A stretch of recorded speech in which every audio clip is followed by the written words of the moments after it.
Welcome to another episode of Virgin Media's The Future of Gaming.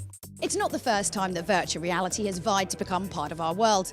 But with big companies like Sony jumping on board, will this finally be the generation where VR is in your living room?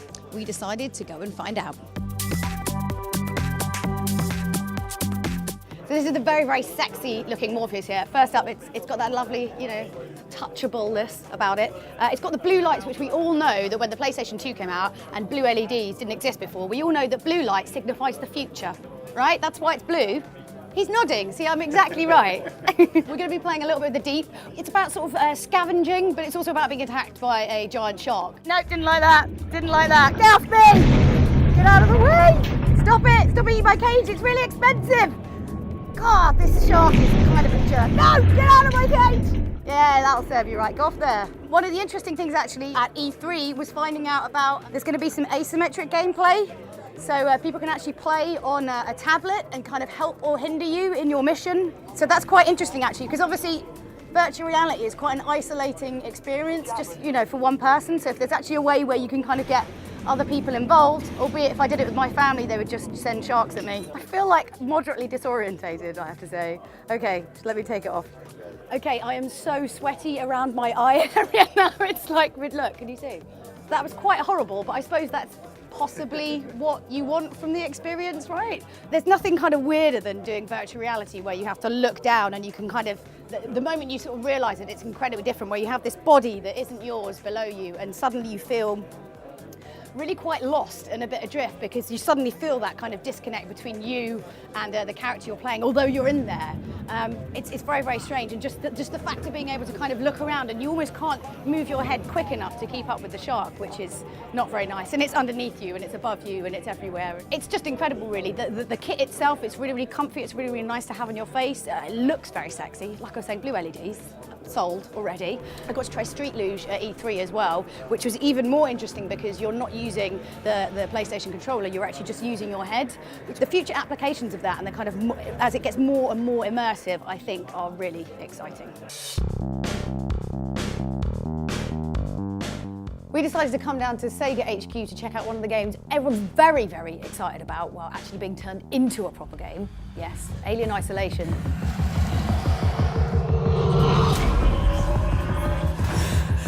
It's not technically a full game yet, it's more of kind of a tech demo of what's possible, so nothing's been kind of approved, but we're all just being really heavy-handed and telling you that you obviously need to make it as a game. How did it originally come about, the idea to sort of combine with Oculus? Well, I stood in line last year at GDC for about an hour and a half. I sat there thinking, well, the game that we're making back here would be a perfect fit for this hardware. There'd be a really cool experience there. So we put this together and showed the guys at Oculus who were very excited, and then we received the new DK2 prototype, which gives you the positional tracking, which really takes it to a whole new level. All the leaning, it's really intuitive, it's really kind of very physical. And so yeah, we just wanted to try out. We thought it'd be cool, and we wanted to test our idea. You can look up and look around, which is actually really nice. I prefer doing it this way than on a controller. God. I think probably one of the most interesting things, obviously, about Alien Isolation is the fact that you are so used in modern games to have all this weaponry, and you kind of go in and you're like this unbelievably badass version of yourself. Here it feels just like you. You feel like you. Like, I don't know what I'm doing.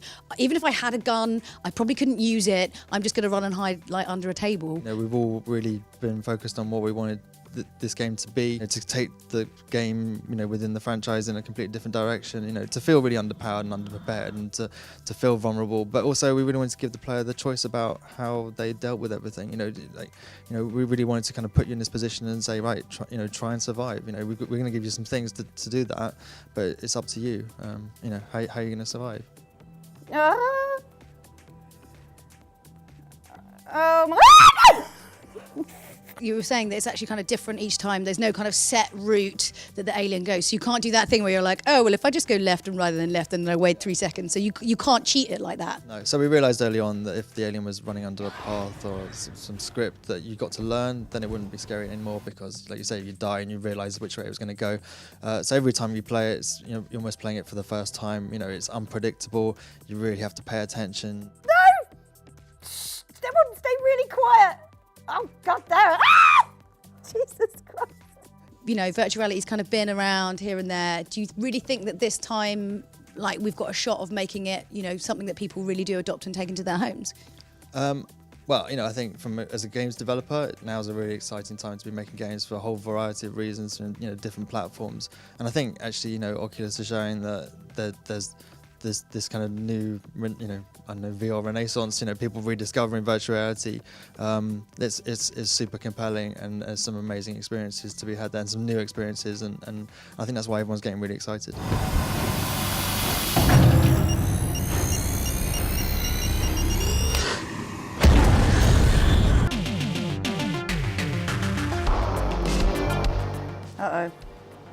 Uh-oh.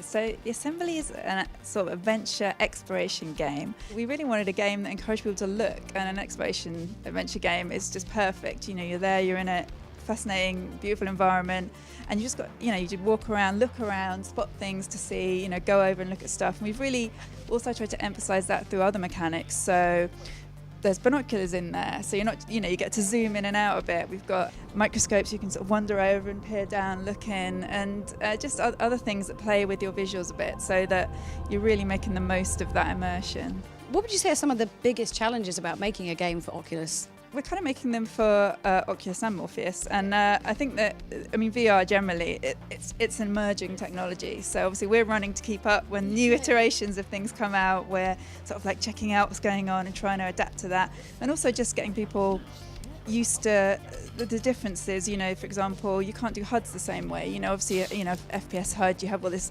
data all around the edge of the screen, and it doesn't work so well in VR. So it's trying to think of different ways to present information that is in a more immersive sort of fashion, so that people aren't trying to look around the heads all the time. Because it kind of breaks you out a little bit. Do you think that this is the time where virtual reality is here to stay? Do you think this is the moment? I mean, obviously it's come along times before, but do you think this time is the one? I absolutely do. nDreams absolutely does. We're totally 100% into VR. VR's our thing. The technology's so great, and the positional tracking and everything like that, it's so immersive. There'll be so many great games and new mechanics, new ideas people come up with on VR. I think it's just going to be brilliant. So I'm super excited. It's been really incredible to actually get hands-on and the chance to talk to all of these virtual reality games developers. There's so much passion and hype for this particular medium that I really genuinely hope it takes hold and it really does become part of everybody's living room. Well, that's all the time we've got for this week, so don't forget to join us next week for more from Virgin Media's The Future of Gaming. We'll see you then.